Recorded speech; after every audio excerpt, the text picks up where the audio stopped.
Hello, everyone. I am back.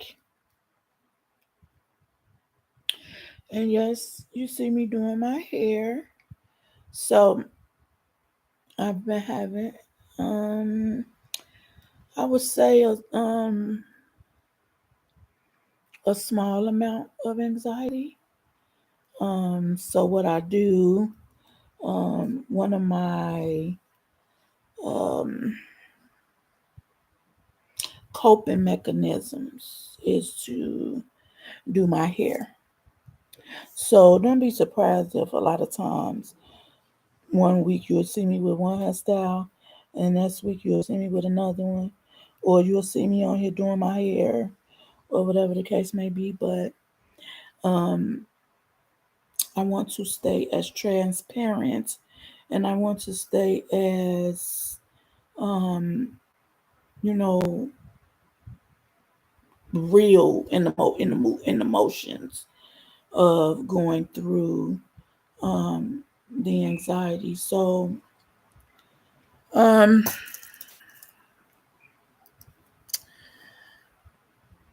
I don't know if I said this last time, but just briefly, I had moved from a 3 bedroom to a 1 bedroom. And the reason why I was in a 3 bedroom is because my two children and my grandson was living with me at the time. Eventually, they all moved out.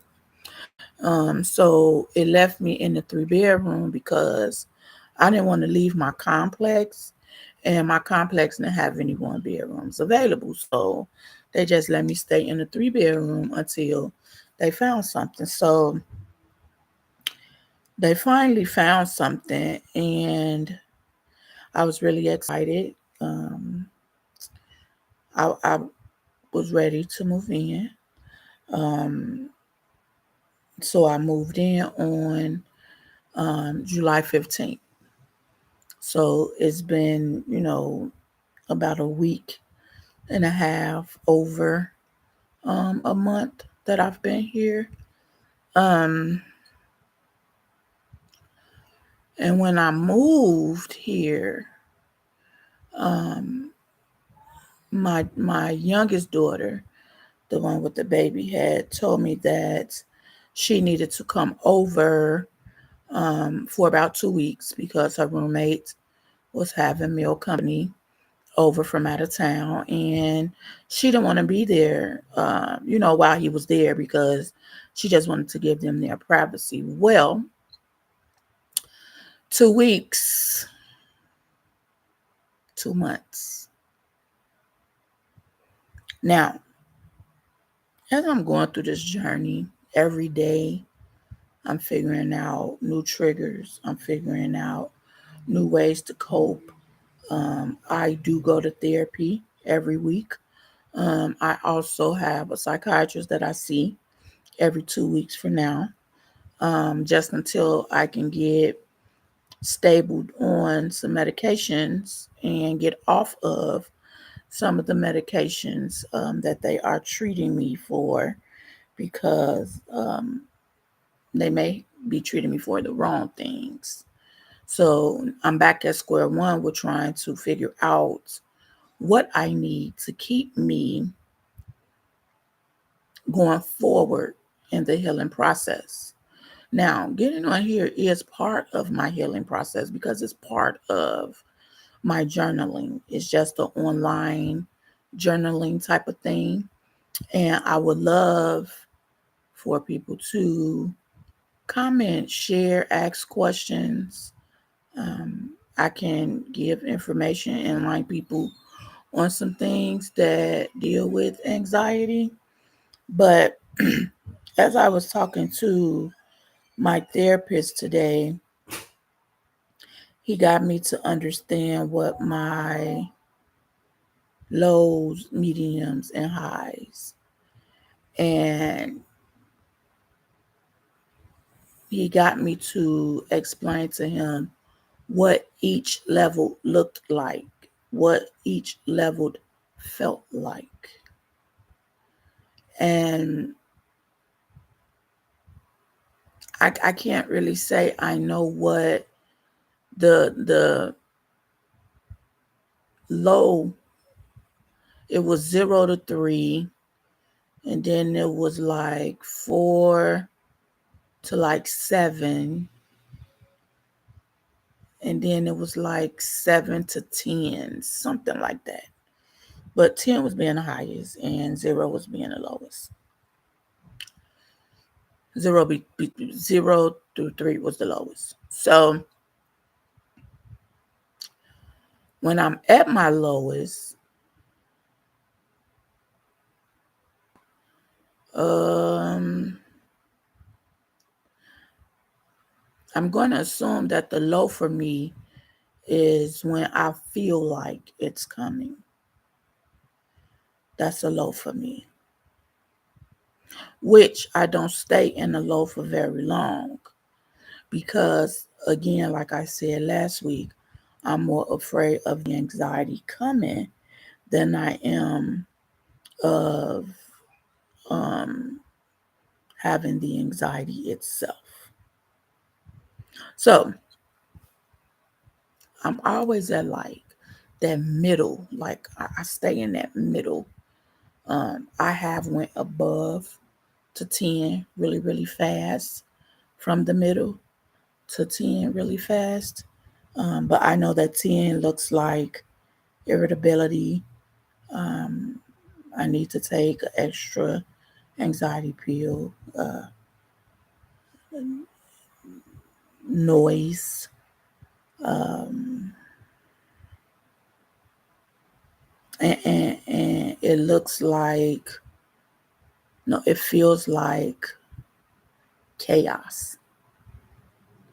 It feels like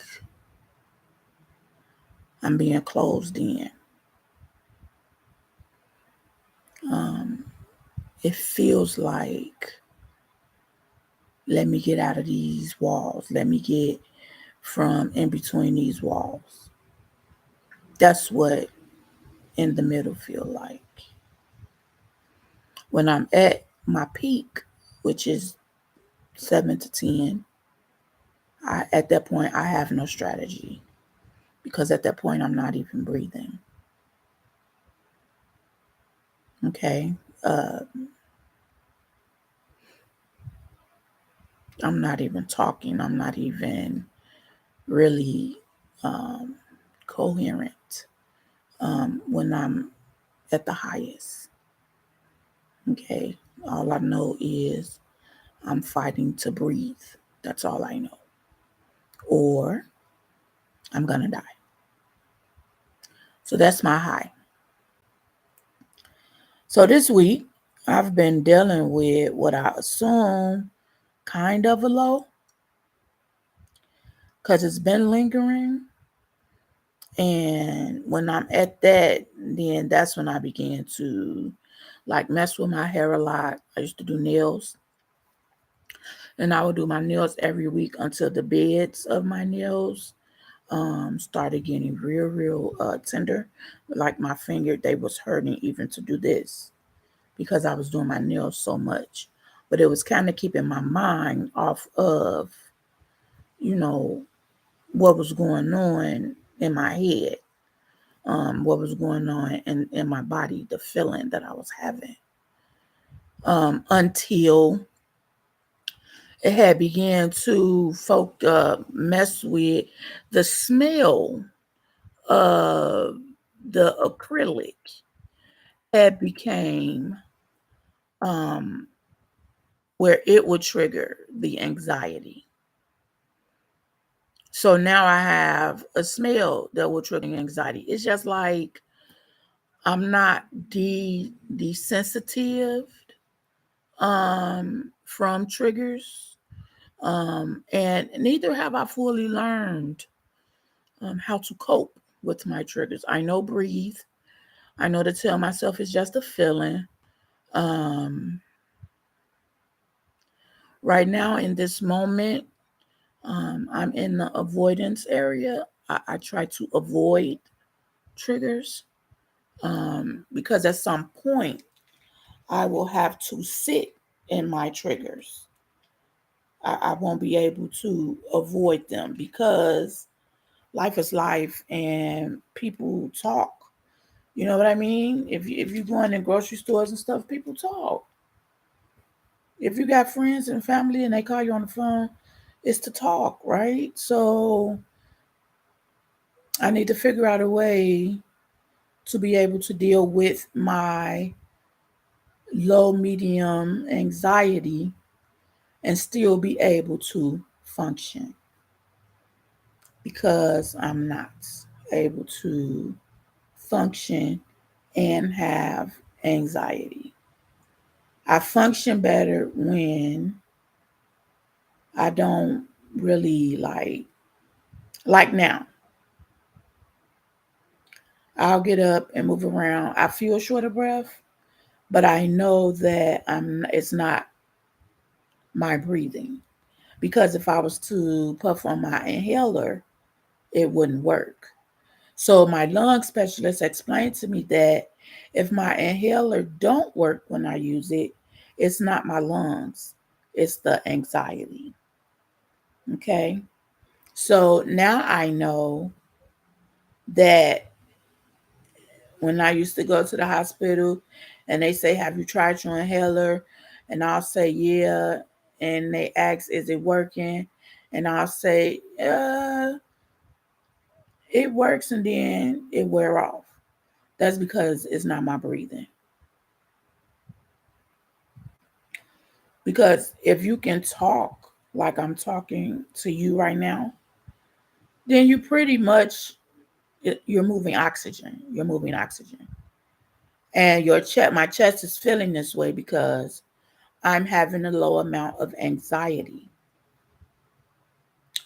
If I can tell you why I was having that low amount of anxiety, will tell you exactly why. I could tell you what I think.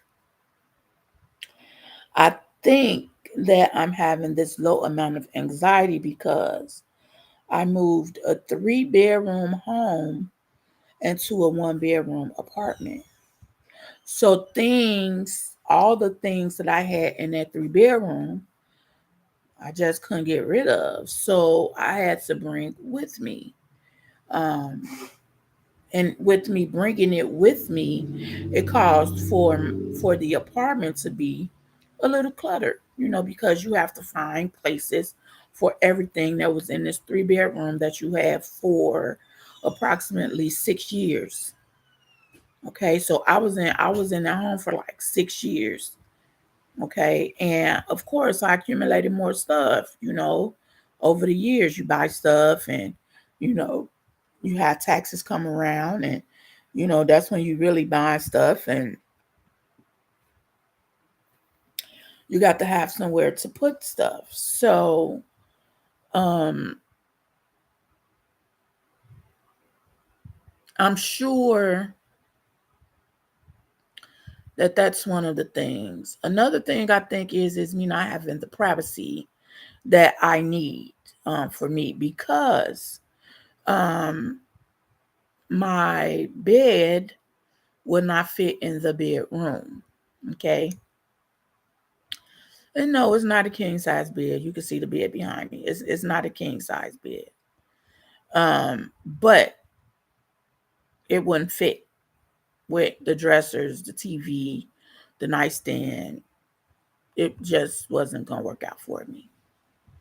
If I would have just put the bed in there, it still wouldn't have worked, and I still would have had to put my dressers in the living room, which means I still wouldn't have had a living room. I wouldn't have really wanted. Um, I don't know. I guess you just throw a couch in here with the dressers, but I wasn't gonna do all that. It doesn't look right to me. This setup is not the setup that I looked for, but it was supposed to be my space to try and go through my healing process, um, without having people around, because I can get attached to having people around that when people are gone, then I'm living in fear. And when my children left home, I went through that separation anxiety that I talked about um, the last time I was on. Um, I went through that separation anxiety when my children left home, and I had to just go through it. Thank God my best friend lived right behind me. So I was able to just walk in the back of my house to her house just to be around people because I was having the anxiety. Um, I I used to enjoy being around people, and people used to enjoy being around me. My house has always been the go-to house.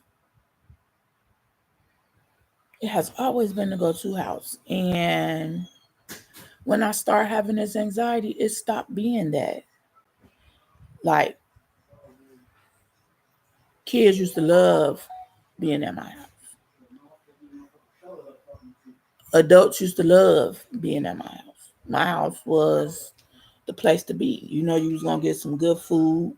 At the time, I was drinking, and we was gonna have a good time. I was the game, all the board games, the card games. You know, I was that person. You know, you come to my house, you think of eating and fun. So I don't really know if I want that back because I'm not coping with the little contact I come in right now. Like I'm a homebody, and I've been living in this part of Illinois since 2009, and I just have a one friend. I don't know nobody, and I have never. I'm sorry, guys. I haven't never really dealt with anyone from here. So um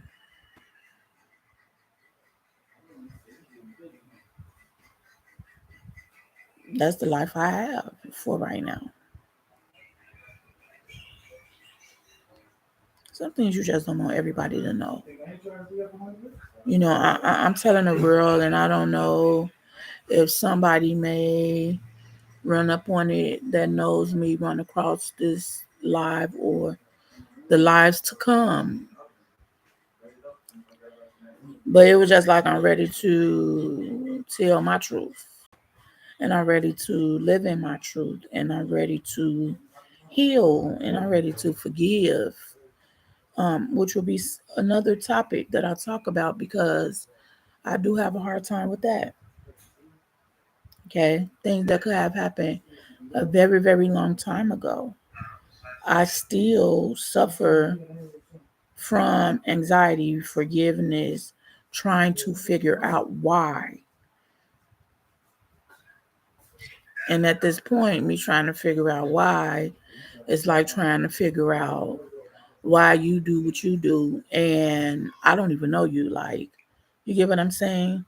So, me trying to figure out why should not be a question.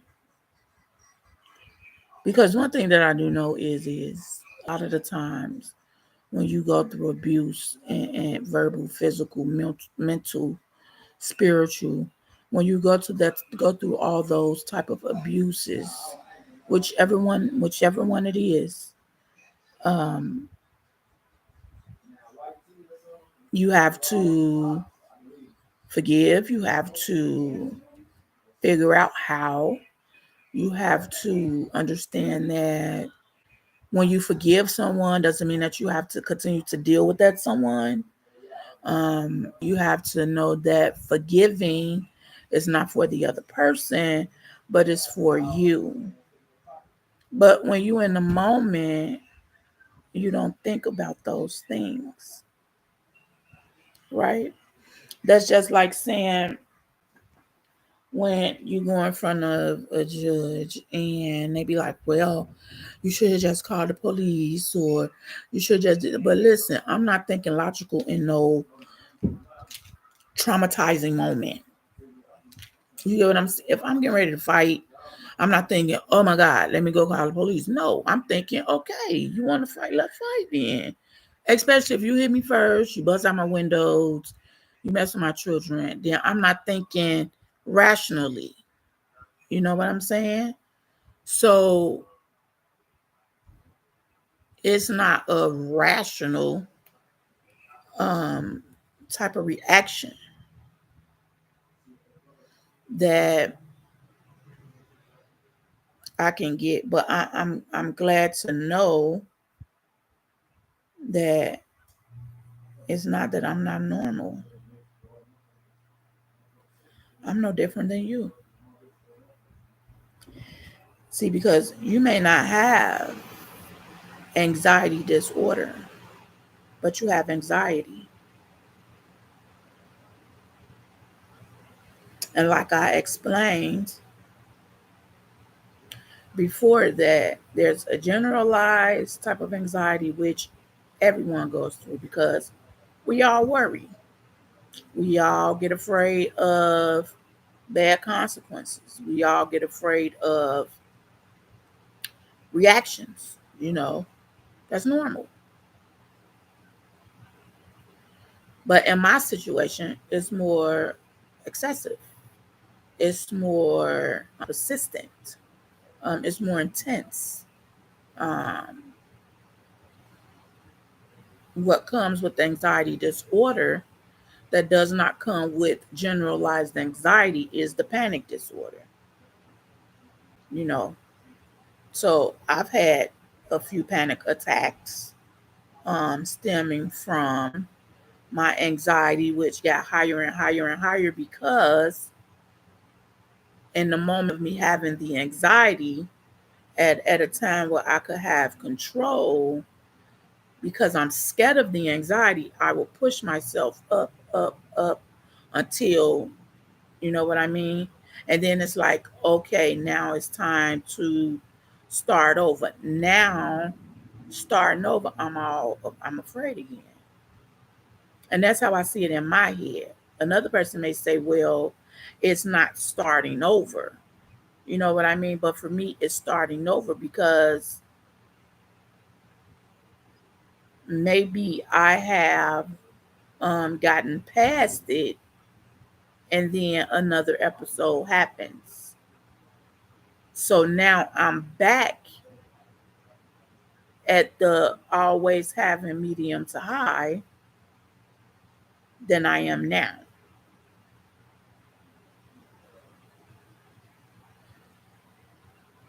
And that type of stuff also causes like PTSD, you know, um, because it's an experience that you don't want to experience.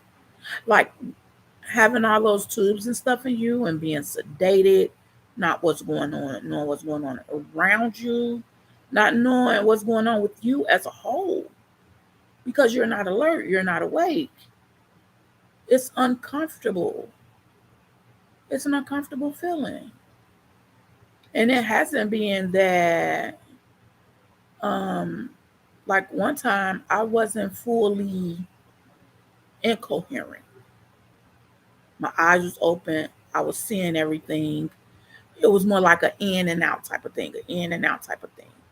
I can hear you, and I think I'm talking to you, and you're hearing me. But the whole time, they're not hearing me. But I know I feel something that feels really uncomfortable, and I want it out. And I also know that my arms is not moving. But why is my arms not moving? Why don't I have control? Why can't I lift them? You get what I'm saying? Them the thoughts that go through your head. But when I come to, my arms is being untied. And it's like, why was I tied down though? You know, protocol. Once you out, then they'll take them off, you know. But I think about that a lot. I do.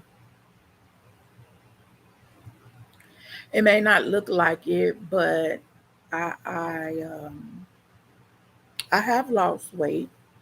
Um and I'm afraid to go back to that weight.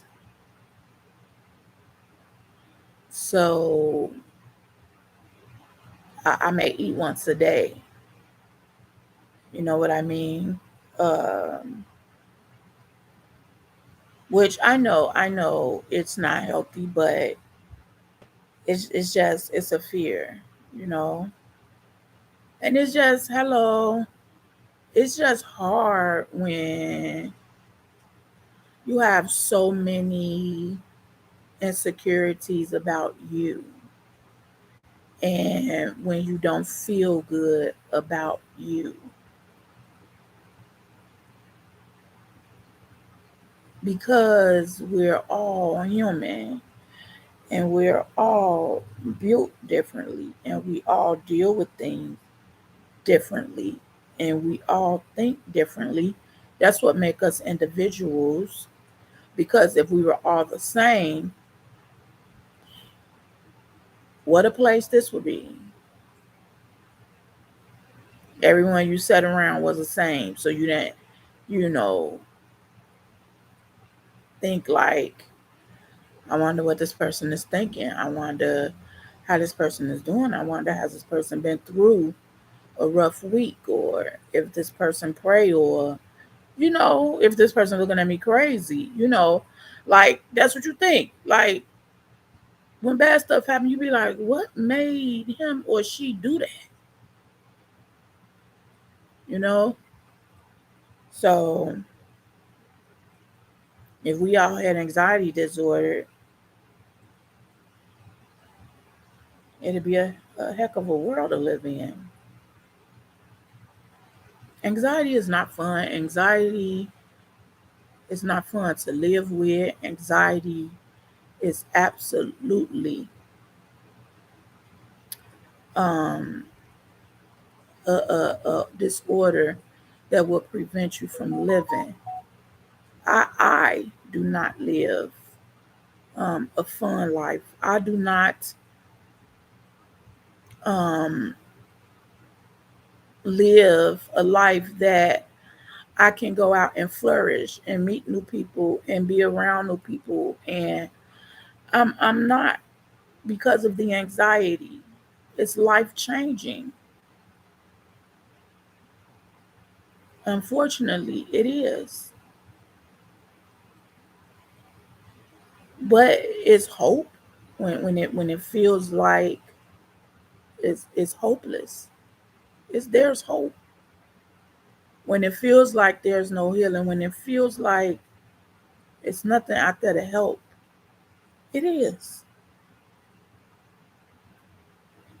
Whether you are a believer in God or not, believe in you, because you can fight it. Yeah, we all gonna worry, but don't let the worry take over. Unlike me, I let the worry take over. I let it consume me. Why? Because my mind don't give me a out. I'm always on like a survival mode. I just gotta survive. I gotta get through this day. Just Lord, let me get through this day without feeling this. Lord, let me get through this day without feeling that. You know? And I do sometimes pray my way through it. I do sometimes work my way through it. You know?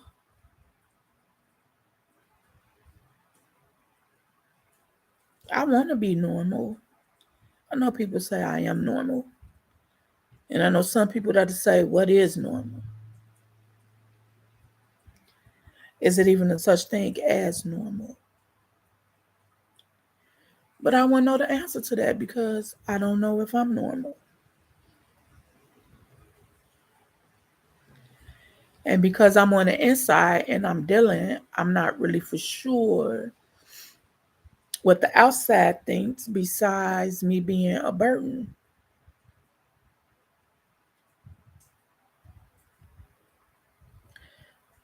Anxiety feels like death. You can't breathe. You feel like you're having a heart attack. You're sweating. You're nervous. Sometimes you can have the trembles. You don't know what to think. You don't know where to go and how to escape. You just don't know.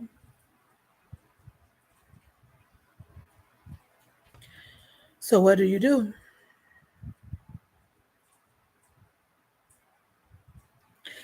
What do I do? How do I do it? Where do I start? I want to heal. I want to live life. I want to be able to go outside with my grandson. I want to be able to travel and see my family and see my brothers, my nieces and nephews that at this point I haven't seen in years.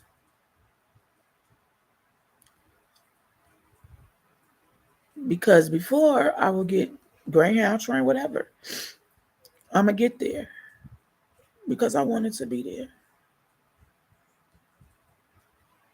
Not now, because what if I have anxiety while I'm on the bus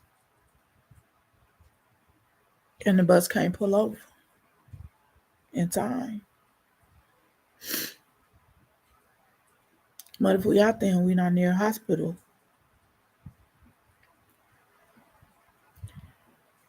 and the ambulance can't get to me in time?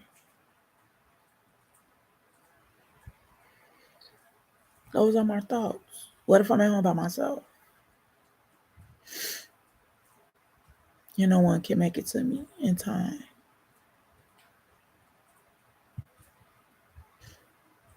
But I have to also tell myself, you're hyperventilating, you're having a panic attack. Go through the motion because there's no other thing that I can do. You can't turn a panic attack around. When it gets a panic, it gets to hospital quick. Because in panic, I remember one time I was having one of those episodes. And I was in my bedroom at my old place.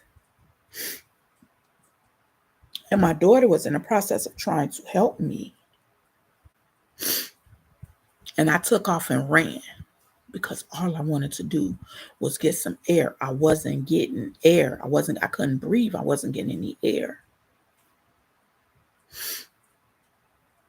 And she had to end up following me.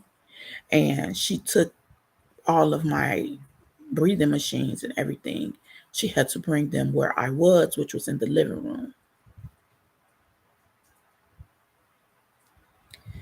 But by the time the ambulance made it there, I was too far gone. I was too far in it. That the only thing they could do was put me on a ventilator. That was the only thing they could do. Because I was way in it. And what's so funny is at that time, I didn't know. I really thought those was asthma attacks. I really thought that was COPD. Not knowing that COPD can go inactive as long as you're not around smoke and you're still not smoking. The same for asthma. It's the same for asthma. It's no different. So it took me a while to cipher between those two. What's anxiety? What's COPD? What's asthma? What's COPD and what's asthma? you know. You cipher, you have to, I had to, because I hadn't done any research on the COPD. Now, the asthma I've had ever since I was a kid. My mother passed away in her sleep from asthma, and so did her father. And I was very young. Um, I was like 8 when my mom passed, and I was a little older when my grandfather passed. I met him one time, and he had pneumonia,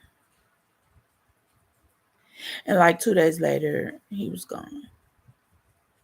So I didn't get much time with my grandfather. I didn't get much time with my mother.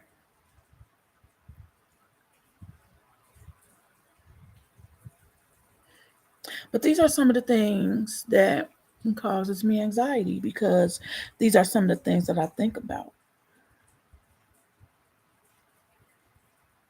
I have that same lung disease, like,